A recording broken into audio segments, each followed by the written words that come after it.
요즘 한국 TV를 틀면 특별히 건강이나 또는 어떻게 하면 즐겁게 살 수 있을까라는 주제에 대한 이야기들이 많습니다.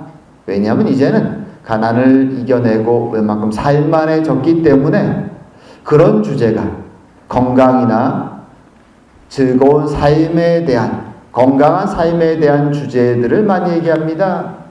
그럴 때 자주 등장하는 단어가 있습니다. 도파민이라는 단어입니다. 도파민. 들어보셨나 모르겠어요. 도파민. 자, 도파민이라는 것은 이 머릿속에, 뇌에서 나오는 하나의 호르몬의 일종인데요. 이것이 왜 중요하냐면 이 도파민이 나오면 사람이 기분이 좋아지고 즐거워지고 긍정적이 되고 삶을 살아갈 힘이 난다고 합니다.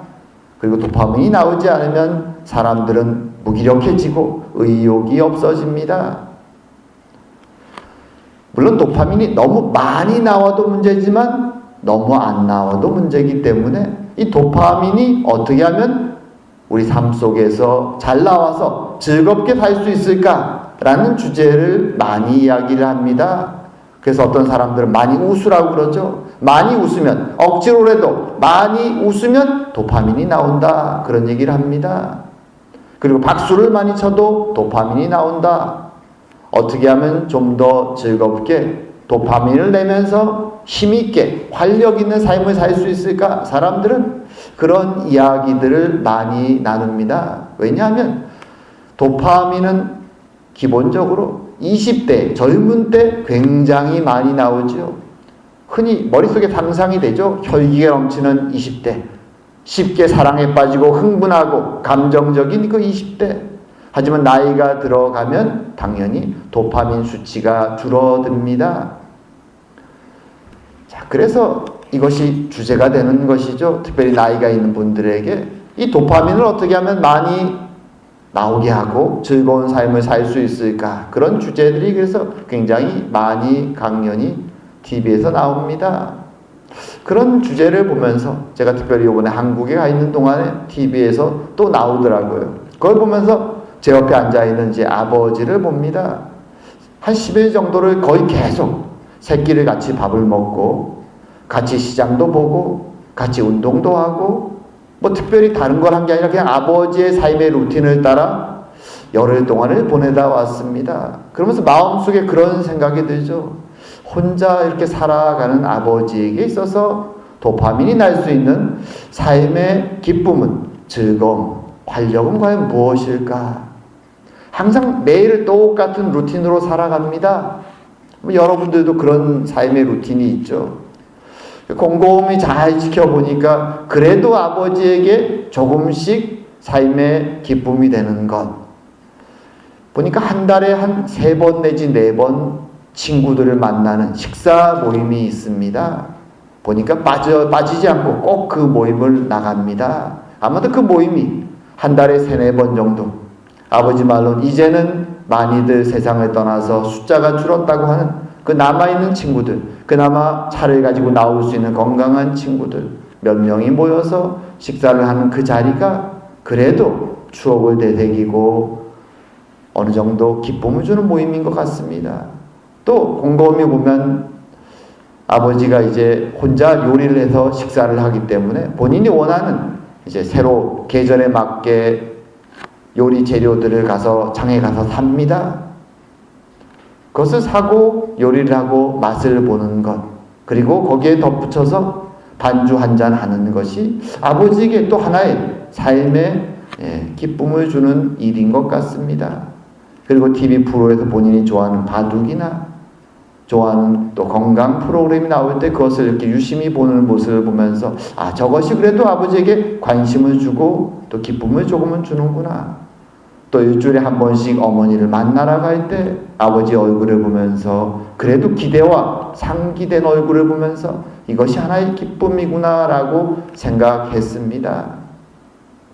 여러분은 어떠십니까? 여러분의 삶 가운데는 어떤 것이 그래도 항상 새로울 것이 없어 보이는 매일매일의 삶 속에서 그래도 기쁨을 주고 여러분의 머릿속에 도파민이 흘러나오는 그런 일들일까요?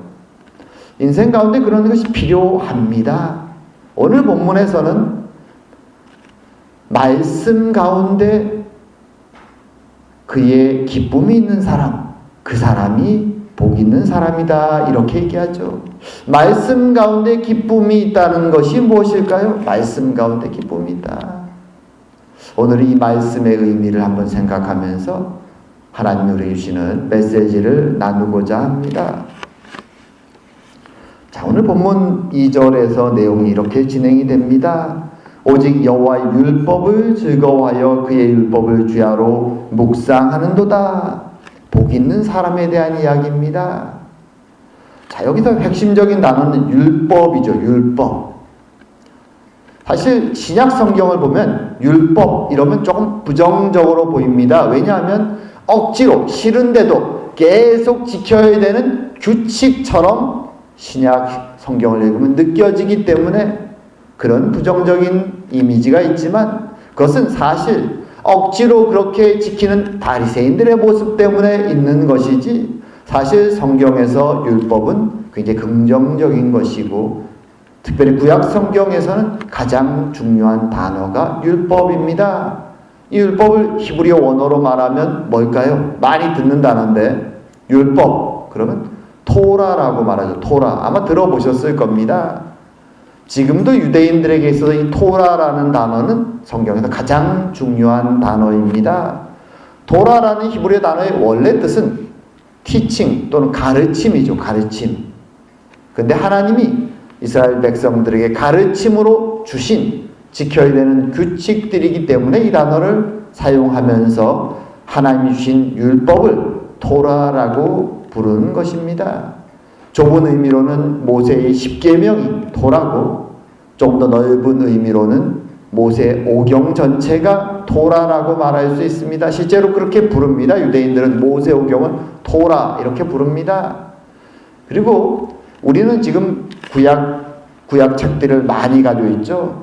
39권을 가지고 있죠. 토라는 첫 번째 5권밖에 안 됩니다. 하지만 구약 역사를 보면 이스라엘 열왕기가 다 끝나고 포로기에 끌려갈 때까지 이스라엘 사람들은 역사서나 그 뒤에 있는 선지서들을 전체적으로 가지고 있지는 못했습니다. 그래서 포로기 끌려가는 이스라엘 사람들, 그리고 포로기에 지나서 한참 동안도 항상 하나님의 말씀, 그러면 그 사람들에게는 모세 오경이었습니다. 지금도 유대인들은 모세 오경을 가장 중요하게 생각하죠. 그래서 토라, 율법이라는 것은 단순히 구약의 규칙이나 지켜야 될 엄격한 어떤 내용들이 아니라 하나님의 계시의 말씀 전체가 사실은 토라, 하나님의 가르침이고 율법이라고 말할 수 있습니다. 자, 그럼 율법을 즐거워한다. 오늘 본문에는 율법을 즐거워한다라고 말하지만 사실 원어대로 번역하면 그의 기쁨이, 그의 즐거움이 율법 안에 있다라고 말하는 것이 이 원어적인 표현이죠. 자, 그의 즐거움이, 기쁨이 율법 안에 있다. 이게 무슨 말일까요? 사실 하나님은 이스라엘 백성들이 하나님을 모르고 하나님을 떠나서 소견에 오른 대로 그저 자신들의 욕망을 따라 살아가고 있을 때 그들을 찾아가 주시죠. 아브라함을 찾아갑니다. 그리고 그에게 하나님의 율법의 말씀, 하나님의 계시의 말씀을 하나하나 가르쳐 주시죠. 왜냐하면 타락한 사람들은, 에덴을 떠나 방황하는 사람들은 하나님과의 관계가 끊어졌기 때문에 더 이상 그들의 힘으로는 하나님의 길을, 생명의 길을, 진리의 길을 찾아 나올 수 없기 때문에 하나님이 그들을 찾아가셔서 이 계시의 말씀을, 토라의 말씀을 주신 것입니다. 물론 이 세상을 살아가는 많은 사람들, 모든 사람들은 하나님이 그 안에 양심이라는 걸 심어놨죠. 양심. 우리 누구나 다 양심이 있죠. 그렇죠? 그래서 양심이 있는 사람은 기본적으로 무엇이 옳은 것이고 무엇이 틀린 것인지, 세상의 모든 나라가 다른 언어를 사용하지만 그들 마음속에 하나님이 심어주신 양심이 있어서 만국 공통어처럼 사람들은 본능적으로 알고 있죠. 무엇이 옳은 것인지. 그런데 중요한 것은 양심이 있지만 다른 한편으로 사람들의 타락한 욕망이 있어서 양심대로 살아가질 않습니다. 도리어 양심대로 살아가면 이 세상에서 바보처럼 손가락질 당할 수 있습니다. 저 사람은 너무 착해서 탈이야 라고 말하죠. 양심대로 살아가는 사람들은 바보처럼 손가락질 당할 수 있는 것이 타락한 세상의 모습입니다. 적당히 속이고 적당히 욕망을 따라 살아가는 사람들이 성공하는 세상이죠. 그래서 그런 세상을 우리는 약육강식의 세상이다 이렇게 말합니다. 하지만 하나님은 그렇게 살아가는 세상에 찾아오셔서 하나님의 율법의 말씀, 하나님의 계시의 말씀을 주신 것이죠. 핑계할 수 없도록 말이죠. 그리고 이스라엘 사람들의 가장 큰 사명이 바로 이렇게 하나님이 주신 이 율법의 말씀, 계시의 말씀을 보존하고 전승하는 것이었습니다. 지금은 우리가 신구약을 다 가지고 있고 또 히브리어, 헬라어 성경을 다 가지고 있습니다. 근데 흥미로운 것은 예수님이 부활승천하시고 그게 기원 1세기죠. 그때부터 15세기가 될 때까지 거의 한 1000년 이상, 1500년 가까운 세월 동안 우리 기독교는 구약 성경, 히브리어 성경을, 히브리 말로 된 성경을 가지고 있지 못했습니다. 그들의 성경은 주로 헬라어 번역본이었습니다. 왜냐하면 예수님 당시의 공용어가 헬라어였기 때문에 그게 훨씬 더 편했죠. 전달하기도 편했고, 히브리어 성경은 오직 유대인 랍비들만이 직접 손으로 필사해야 됐기 때문에 한 권 가지고 있는 것도 굉장히 힘들었습니다. 유대 랍비들만이 그것을 보존하고 전승했습니다. 그래서 1500년 뒤에 이제 드디어 구텐베르그가 인쇄 기계를 만든 다음에서야 성경, 히브리 성경을 찍어내기 시작합니다. 그리고 우리 기독교 학자들도 그 히브리어 성경을 가지게 되고 유대 랍비들을 찾아가서 히브리어를 배워서 그 성경을 읽기 시작합니다. 그러다 보니까 우리 개신교 사람들이 기독교 사람들, 학자들 사이에 조금 의심이 생겼습니다. 1500년 만에 히브리어 성경을 직접 보는 거죠. 원문 성경을. 과연 1500년 동안 우리 기독교를 그렇게 미워했던 저 유대인들이 성경 말씀을 좀 바꾸지 않았을까? 사실 기독교와 유대교 사이는 굉장히 원수 같았죠. 유대인들이 중세시대에 핍박독에서 많이 당합니다. 그래서 의심을 하는 거죠. 저들이 구약에 있는 내용들 중에 예수님에 대한 내용이나 이런 예언의 내용들을, 그리고 우리 기독교가 주장하는 내용들을 반박하기 위해서 히브리 원문 성경을 바꾸지 않았을까 의심도 굉장히 많이 했었습니다. 그리고 실제로 그렇게 믿는 학자들도 굉장히 많았죠. 하지만 20세기 초에 우리가 지금 가지고 있는 히브리어 성경보다 훨씬 오래된 기원전 3세기 그 정도에 쓰여진 성경 원문이, 두루마리 사본들이 어느 동굴에서, 이스라엘에 있던 동굴 속에서, 우리가 흔히 사해사본이라고 그것을 부르는데요, 그 동굴 속에서 우연히 발견됩니다. 그리고 비교해 보니까 지금 우리가 가지고 있는 히브리어 사본과 거의 99.9% 정확하게 일치한 것을 발견하고 깜짝 놀랐죠. 그리고 유대 랍비들이 그래도 기독교인을 싫어했지만 그럼에도 불구하고 하나님이 주신 사명, 성경을 전승하는 그 사명을 충실하게 했다는 것을 인정하게 되었죠. 어떤 면에서 하나님이 이스라엘 백성에게 준 사명 몇 가지 중에 가장 중요한 사명 한 가지를 그들은 잘 지킨 것입니다. 그래서 우리는 지금도 그 옛날 몇천 년 전에 쓰여진 하나님의 말씀을 잘 가지고 읽고 그것이 우리에게 생명의 진리가 되는 것이죠. 어두운 세상 속에서 어떻게 하나님의 길을, 생명의 길을 찾아갈까 할 때 하나님이 우리에게 직접 전해주신 계시의 말씀, 성경을 통하여 우리는 하나님의 길을 찾아갈 수 있게 되는 것입니다.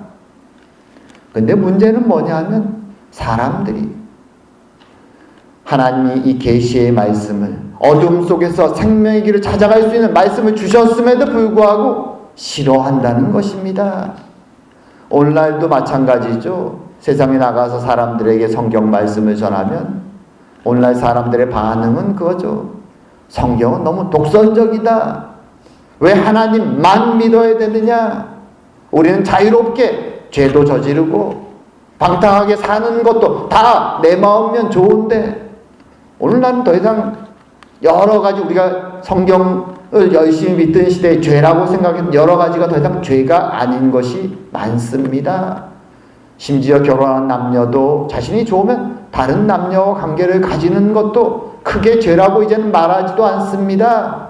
그냥 싫어지면 이혼하면 그만이다라고 말하죠. 오늘날은 그 외에도 무수히 많은 죄들이 윤리적으로 볼 때는 잘못이지만 세상적으로는 더 이상 손가락질 당하지 않는 많은 것들이 있습니다. 그런데 성경은 그 하나하나를 정확히 죄라고 지적합니다. 사람들은 그래서 싫은 것이죠. 왜 하나님만 믿어야 되는지, 왜 그 길만이 구원의 길인지 사람들은 받아들이길 원하지 않습니다. 하나님께서 주신 유일한 구원의 길을 사람들은 지금도 거부하는 것이죠. 하지만 하나님의 은혜를 받은 사람들에게는 이 성경은 오늘 본문이 말하는 것처럼 기쁨이 그 안에 있습니다. 기쁨이.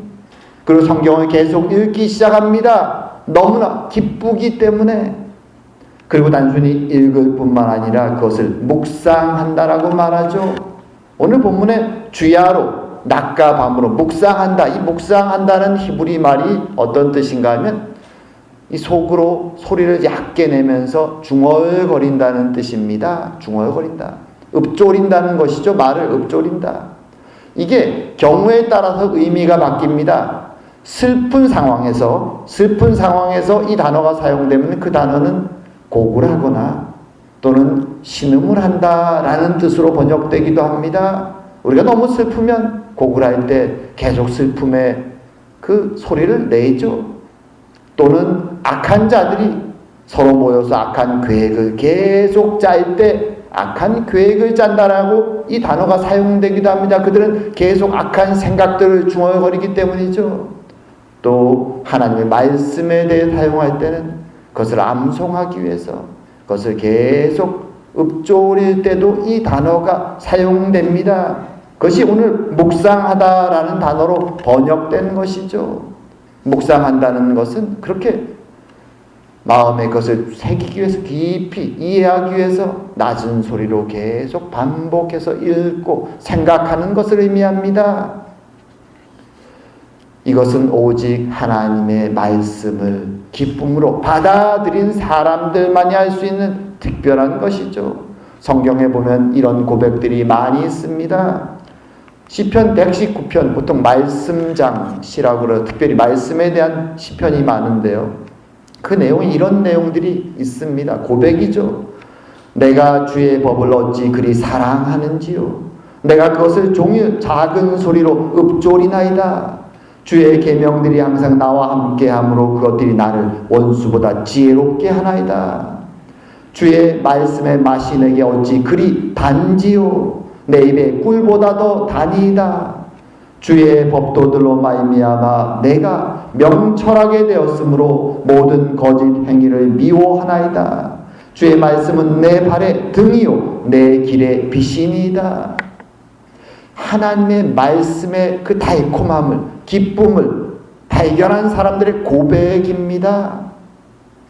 근데 여기서 우리가 잘 생각할 것은 말씀이 기쁨이 되고 말씀이 꿀보다 더 달다라고 말할 때 이 기쁨이라는 것은 우리가 흔히 세상 사람들이 느끼는 쾌락적인 기쁨과는 다른 종류의 기쁨입니다.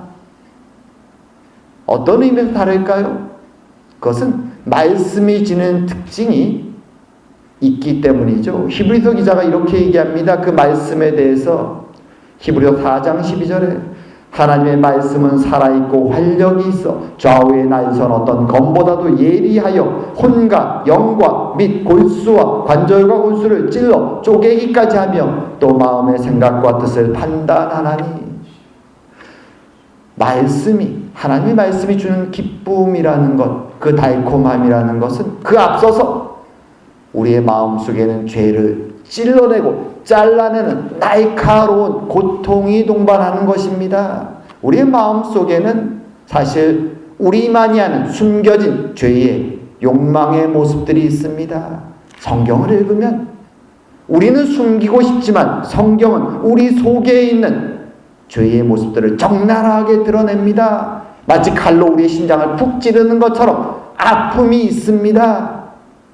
하지만 그 아픔을 회피하는 것이 아니라 그 아픔을 받아들이고 그 말씀 앞에 우리가 무릎을 꿇을 때 우리는 하나님이 주시는 참된 기쁨을, 은혜를 경험하게 되는 것이죠. 그래서 오늘 히브리서 기자도 시편 기자와 동일하게 그 말씀을 찌름을 받고 그것을 통하여 회개하고 기쁨을 누렸기 때문에 당당하게 오늘 본문에서 이렇게 말씀해 주는 것입니다. 말씀은 때로 괴롭습니다. 힘듭니다. 나를 연단하고 나를 괴롭게 합니다. 하지만 그것을 통과할 때 우린 참된 기쁨을 느끼게 되죠. 그래서 디모데후서에서 사도 바울은 이렇게 말하죠. 모든 성경은 하나님의 감동으로 된 것으로 교훈과 책망과 바르게 함과 의로 교육하기에 유익하니 이는 하나님의 사람으로 온전하게 하며 모든 선한 일을 행할 능력을 갖추게 하려 함이라. 여기에까지 우리를 변화시키겠다고 말하는 것입니다. 책망은 사실 누가 좋아합니까? 야단 맞는 것 좋아하지 않습니다. 싫은 소리 좋아하지 않습니다. 성경에는 우리를 향해서 처음에는 그런 싫은 소리로 가득 찹니다. 우리의 약점과 연약함을 적나라하게 드러내기 때문이죠. 하지만 그것을 회피하지 않고 받아들일 때 이 말씀은 우리를 변화시키고 우리의 상황이 바뀌지 않더라도 그 속에서 우리를 자라가게 하고 하나님이 원하시는 하나님의 사랑하는 자녀의 모습으로 변화된 참된 공동체를 만들게 하는 것입니다. 우리는 그런 간증들을 수도 없이 많이 듣습니다. 그 중에 한 이야기를 오늘 들려드리면서 말씀을 마무리할까 합니다. 이 이야기는 오늘 주보에 실린 이야기이기도 한데요. 나중에 집에 가셔서 한번 읽어보시는 게 좋을 것 같습니다. 이것은 2차 세계대전 말기에 버마 정글 속에서 일어난 일입니다. 그 당시 일본이 이제 지금 미얀마죠. 버마와 태국 지역을 다 점령했습니다. 그리고 그곳에 있었던 영국과 여러 나라의 군인들을 포로로 잡습니다. 그리고 태국과 미얀마 사이에 철도, 거긴 정글 지역인데 철도를 건설할 계획을 세웁니다. 오늘날 그 지역을 죽음의 철도라고 부르는데, 왜냐하면 그 철도를 건설하는 기간 동안 너무나도 많은 사람들이 죽었기 때문입니다. 이제 포로로 잡은 영국과 다국적 군인들, 그들을 그 철도 건설에 일본군은 투입합니다. 그 외에 또 많은 징용을 통하여 끌려간 사람들, 조선 사람들도 꽤 많이 끌려갑니다. 자신이 점령한 지역에서 중국 사람 또는 필리핀 사람, 많은 나라 사람들이 동원됩니다. 그래서 통계에 의하면 20-30만이 넘는 많은 인력들이 전쟁 포로를 통해서 또는 징용을 통하여 그곳에 끌려갑니다. 그 정글에서 매일매일 일을 합니다. 50도가 되는 무더운 더위 속에서 약도 없습니다. 밥도 제대로 주지 않습니다. 굶주림과 질병 속에서 그들은 일합니다. 다치기가 다반사입니다. 그리고 그곳에서 죽어갑니다. 정리된 통계에 의하면 그곳에서 소집됐던 사람 중에 거의 3분의 1, 8만 명 이상이 죽었다고 말합니다. 그래서 그 철도를 지금은 사용하지 않지만 죽음의 철도라고 말하는 것이죠.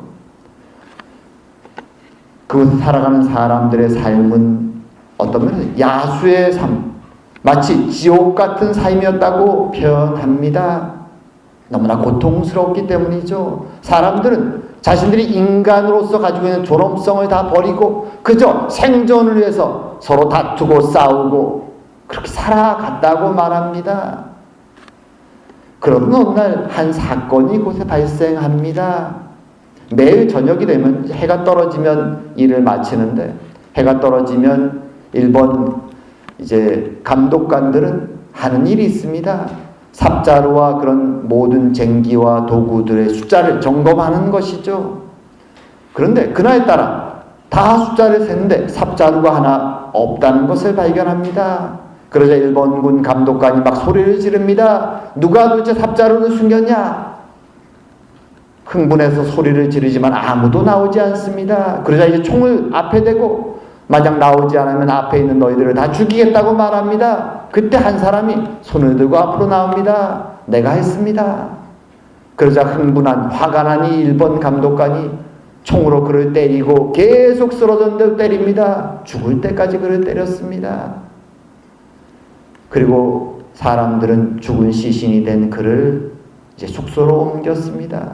그리고 그 일이 정리된 뒤에 일본 감독관들이 다시 한번 자신들의 이제 장비 점검을 합니다. 그런데 분명히 이 사건이 있기 전에는 셌을 때는 한 자루가 모자랐는데 일이 끝나고 정리해 다시 세보니 숫자가 다 맞는 것을 발견했습니다.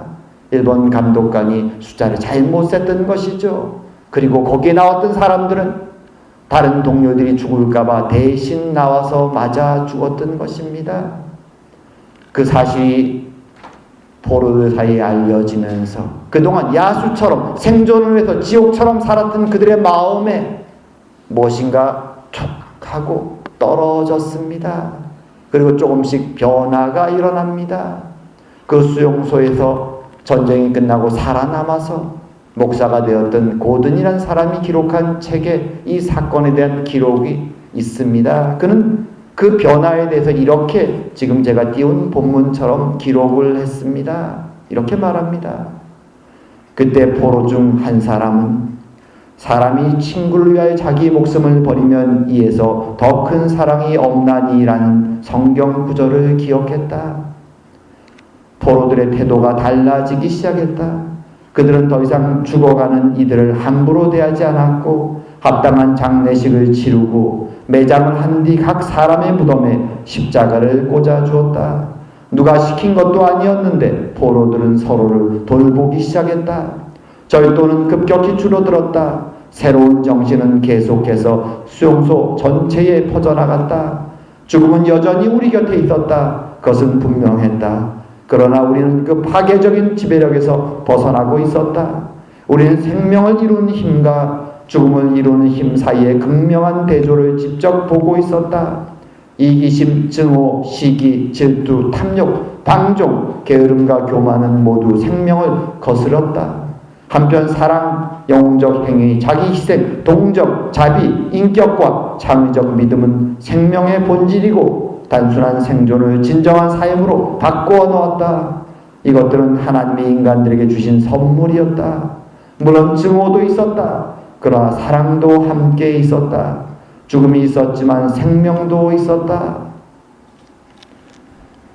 그리고 그는 사람들 사이에 일어난 변화를 기록합니다. 사람들은 말씀에서 빛을 발견했던 것입니다. 모여서 예배를 드리기 시작합니다. 그리고 말씀 공부를 하기 시작합니다. 그리고 변화된 그들은 이제 지옥 같은 곳이고 여전히 내일 죽을 수 있는 현실이 전혀 바뀌지 않았음에도 불구하고 마음이 바뀌자 그들은 나에게 남아있는 하루가 될 수 있는 이 시간을 과연 어떻게 사용해야 될 것인가? 일이 끝나면 어둠이 찾아오고 몸은 지치지만 그들은 나에게 남겨진 하루일지 모를 그 시간을 의미 있게 사용하기 시작합니다. 성경을 공부하던 그들은 이제 거기 모이는 다양한 사람들 중에서 무엇인가 가르칠 것이 하나라도 있는 사람들을 찾아가며 서로 가르치고 배우기를 계속합니다. 철학을 가르치고 윤리를 가르치고 각종 언어들을 서로 돌아가면서 가르치고 각종 기술을 나누고 배우기를 쉬지 않습니다. 지옥 같았던 그 수용소가 갑자기 무료 대학처럼 바뀌기 시작합니다. 여전히 죽음은 그들 앞에 있었지만 더 이상 죽음은 그들을 휘어잡지 못했습니다. 그들은 하나님이 주신 그 하루의 생명일지 모를 그 하루를 의미 있고 가치 있게 보내기 위해 살아갔던 것입니다. 오늘날 우리가 살아가는 이 세상도 마찬가지입니다. 우리는 빛이 없는, 영적으로 볼 때 어두운 세상을 여전히 살아갑니다. 탐욕을 따라 살아갑니다. 세상이 평안하고 화려할 때 사람들은 자신들이 있는 곳이 어둠이라는 것을 모르죠. 그저 욕망 속에 살아갑니다. 그러다 절망하기도 합니다. 하지만 하나님이 그 어둠 속에 빛을 내려주실 때, 오늘 이 스토리에서는 한 사람의 희생으로 빛이 비치기 시작됩니다. 그 빛이 비치고 사람들이 그 빛에 눈이 열리기 시작할 때 사람들은 변화되기 시작합니다. 진리의 빛이 그들의 마음을 변화시키고 그들은 그 변화를 따라 자신에게 상황은 여전히 동일하지만 그 하루를 의미 있게 하나님의 백성으로 빛 속에서 살아가는 방법들을 발견하는 것입니다. 그것이 하나님이 우리에게 주신 빛 속에 살아가는 사람의 모습인 것입니다. 변화된 그들은 이제 전쟁이 끝나서 해방되었을 때 자신들을 힘들게 했던 일본군 간수들을 핍박하거나 죽이지 않고 무사히 풀어줬다고 합니다. 왜냐하면 그들 마음속에 더 이상 미움과 증오가 아니라 생명과 활력이, 사랑이 넘쳐나고 있었기 때문입니다. 오늘을 살아가는 우리들도 마찬가지입니다. 때로 세상은 변함없이 우리를 힘들게 할 수도 있습니다. 지칠 수도 있습니다. 우리가 지금 있는 곳이 어디인지 어둠 속이라는 것을 깨닫지 못하고 그저 하루하루 살아갈 수도 있습니다. 하지만 우리에게 하나님은 빛을 주시기 원합니다. 생명으로 나가는 빛을 주시기 원하십니다. 그것을 위해 주님께서 십자가의 길을 걸어가셨습니다. 우리는 그 십자가의 은혜를 붙잡고 우리를 위해 희생하신 그분의 대속의 죽음을 기억하며 이제 우리도 우리의 빛을 따라 진리의 말씀을 읽고 묵상하며 비록 쉽지 않지만 하나님의 생명의 빛을 조금씩 우리 주변에 나누며 살아가는 저희들이 되어야 될 것입니다. 그럴 때 주의 은혜가, 더 큰 은혜가 우리를 사용하시고 우리 가운데 기쁨과 감사가 넘쳐나게 될 것입니다. 참으로 그 은혜를 경험하며 살아가는 저와 여러분 되기를 주의 이름으로 축원드립니다. 기도드리겠습니다. 사랑과 은혜의 하나님 아버지, 참으로 어둠 속에서 죄와 욕망과 멸망의 길을 걸어가는 우리들을 버려두지 아니하시고 찾아오셔서 생명의 진리를 빛이 되고 진리가 되고 사랑과 생명으로 인도하는 그 진리를 우리에게 허락하여 주시니 감사드립니다. 참으로 우리의 마음을 열어주시고 우리의 눈을 열어 빛을 바라보게 하여 주시고 진리 가운데 기뻐하게 하시며 감사하게 하시며 그 진리를 나무나 묵상하며 빛 속에 살아가는 저희가 되게 하여 주시옵소서. 그로 말미암아 우리를 통하여 부족하지만 주의 사랑의 빛이 세상에 퍼져나가는 역사가 일어나도록 주님 사용하여 주시옵소서. 오늘도 우리 가운데 빛 되시고 진리 되시고 생명 되시는 하나님의 은혜에 감사드리오며 모든 말씀 예수님 이름으로 기도드립니다. 아멘.